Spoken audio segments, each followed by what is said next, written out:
ከልጅነቱ ጀምሮ ድግስ፣ ጋጋታ፣ ግርግር አይወድም።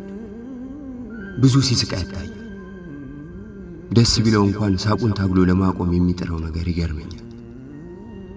ከልክ ያለፈ ደስታ ልክ ያለፈ ሐዘን ይጎትታል እያለ ሲያወራ ሰምቼዋለሁ። በረንዳችን ላይ ጥላ ሲጠግን ሳገኘው ሁሌ የምጠይቀው ይህንኑ ነው። ለምን ግን አትስቅ እለዋለሁ። ሆድ እየባሰው እምባዬን ስለምፈራው ብሎኝ ዝም ይላል።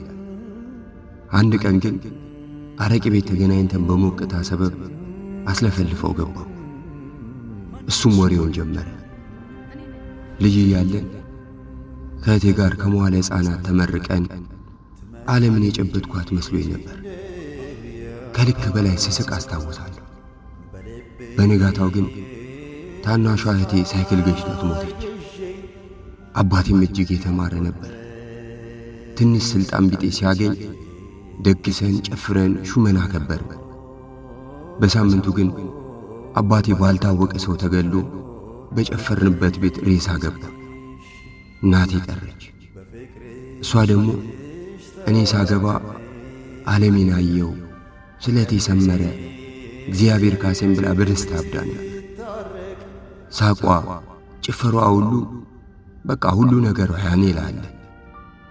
የሚያሳዝነው ግን እሷም ሳትታመም ባገባው ቦሩ ሞተች።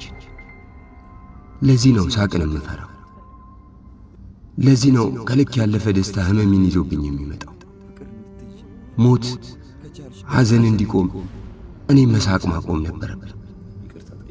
አሁን ልጄንና ሚስቴን ለመጠበቅ ስል አልስቅም አለ። አረቄውን በአንድ ትንፋሽ ጭልጥ አድርጎት እየተወላገደ ጥሎኝ ጠፋ።